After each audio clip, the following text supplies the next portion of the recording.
to my channel here. This is Pedro Fame. I wanted to go ahead and get to you guys, and I wanted to show you guys some things that I go ahead and what I do on YouTube and some other things. I'll show you guys here now. Don't forget to like, subscribe, and hit the notification bell if you can. That would be great. I am trying so hard to get big in my YouTube journey here. I've been doing this now since I was 18 years old, and you guys can see my channel here, 35 subscribers. I'm trying to get some more, and you guys can see here, been doing this for a long time, over 2 years, I think it's almost 3. Yeah, almost 3 years since I was 18 years old, because I was 18 here. I was late 18, so it's gonna be 3 years here coming up that I've been on YouTube. So please mess with me, guys. Understand that you guys want to see more videos, and I am going to definitely do that for you guys. But I wanted to go ahead and start off with some QB School. If you don't know who this guy is, he's awesome. He does high-level analysis on QBs, trends, pretty much everything to do with the offensive side of the ball, with quarterbacking. So I'm going to go ahead and put on one that I personally enjoy a lot, and that's DJ Ukulele.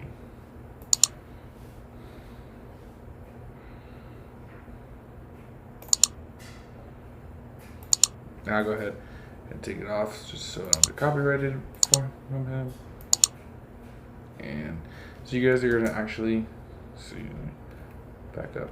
So you're gonna see in the pre-snap here, he's going to actually check one of his reads. It's actually gonna be on the left-hand side. You guys are gonna see it here. See, he's already checking on the left-hand side. Before he even hands the ball off, he knows he's not gonna hand the ball off.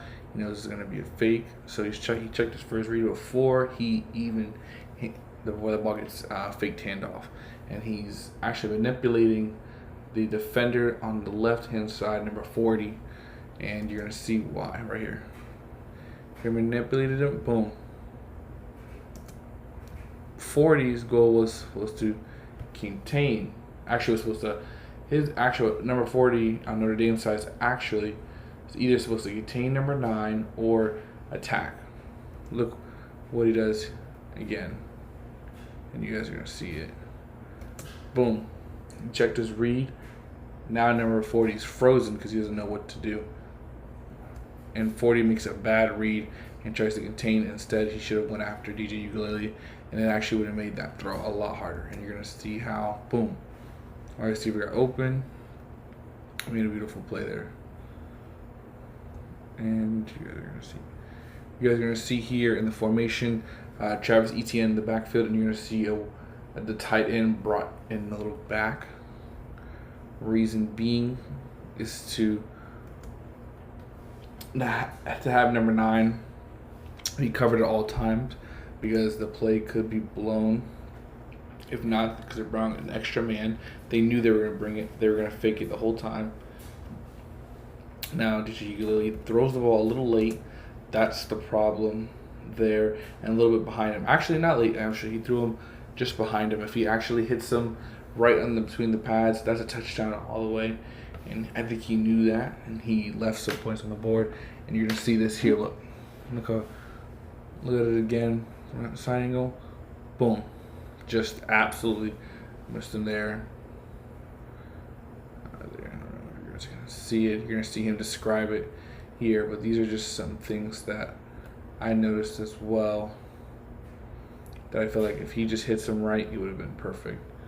So you guys are gonna see. Let me see if I can get the next one. Here it is. All right. You see him do an instant rollout. I'll explain this to you here.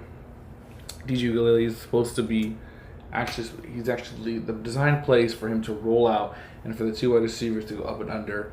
And on the defensive line part, they're supposed to attack. Obviously, in the quarterback position, the running back you're going to see here is supposed to symbolize another option. Problem is, for me, I don't understand what Travis Etienne is doing. Because to me, it would have made more sense as him as a blocker, and then have DeGio still roll out and hit the underneath route. And he still does that, but I think it would have been a little bit more effective with Travis Etienne either being a wide receiver or being a blocker and not just floating. I didn't like that floating movement. I think it hurts that play going forward, because if that was Alabama, they would not have gotten away with that play.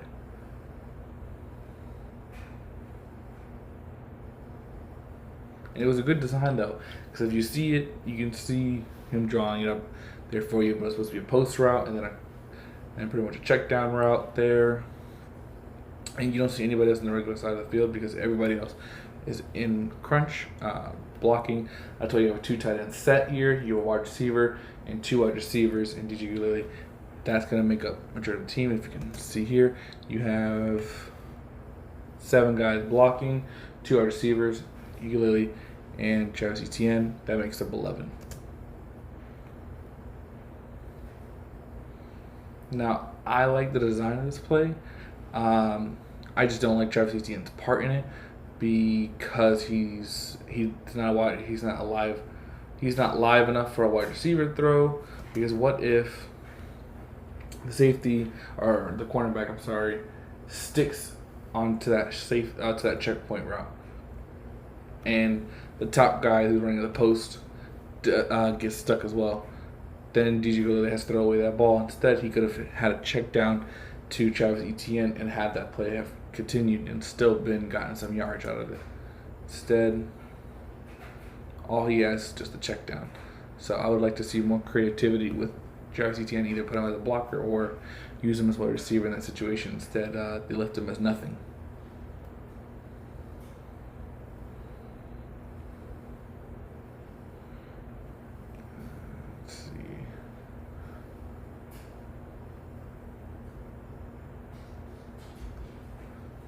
Blow him up there. Oh, this is another one right here. All right.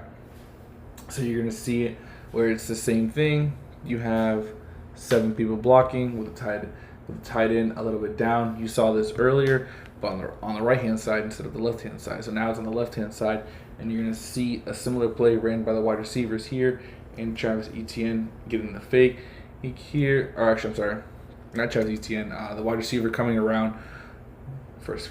Little bubble screen. Oop, nope.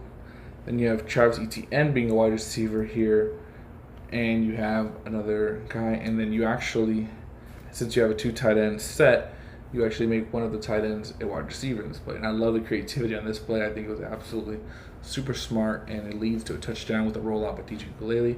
I don't like the fact that he rolls out so early. I didn't think it was necessary. I think he could have actually been stationary and still have gotten that ball off in time without having to do that. But I like the fact that his arm strength shows here and that he can deliver the ball in between. And let's start for the end, guys. Let's not do that. You're going to see here, absolutely beautiful design fake to the wide receiver. Number 9 to the Travis Etienne, check down, and you have another wide receiver running pretty much a go route. And then you have actually one of the tight ends running a post-in route, but it's actually the one that you wouldn't expect. It's number 84 that's running that route, which in many cases actually isn't, but I love the fact that that is the case. I think he threw off the defense completely. Very, very nuanced thing for Dabo Swinney to call up there. I think it was very great design play. Still don't like the fact that DJ Uiagalelei had to scramble for that. I think if he would have stayed stationary, he could have delivered that ball a little easier, and I don't think he would have wasted his legs as much. Here's a play that I thought was interesting. So you have the tight end coming in a little bit for the block. You have a wide receiver coming around. You have Travis Etienne in the backfield, and you have 2 wide receivers pretty much on the outside of the numbers, right? The fake to get it to him. Good job. I'm going to have a problem here, though. We're going to have a problem here. Look. Travis Etienne's on the outside, right? You have your 2 wide receivers here. You have 4 Notre Dame players. None of them were smart enough to pick up where they were supposed to. Not a single one of them. If they did, this play would have been a terrible play, and they would have had to go to ETN. You guys will see what I'm saying now. Look, the two wide receivers. If the Notre Dame players knew what they were doing and had put each one on each one of these wide receivers, they would have had double coverage on each wide receiver. That would never have existed, this play, in terms of him getting into the wide receiver for a touchdown. Instead, he would have had to check it down to ETN. ETN would have been more of a factor there. And you see with number 8 floating there, it would have been blown up.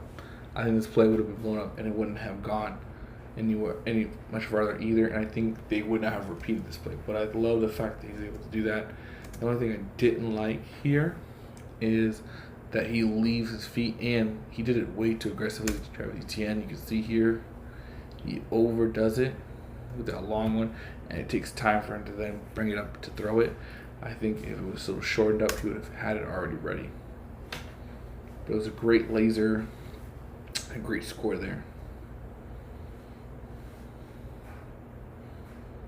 Boom.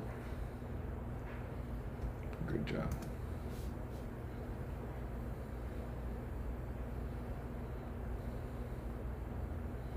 A lot of confusion around this play here, and I think that's what drew the safeties off. And I love the fact that DJ committed so hard to the run. I think it actually stopped the safeties from dropping in.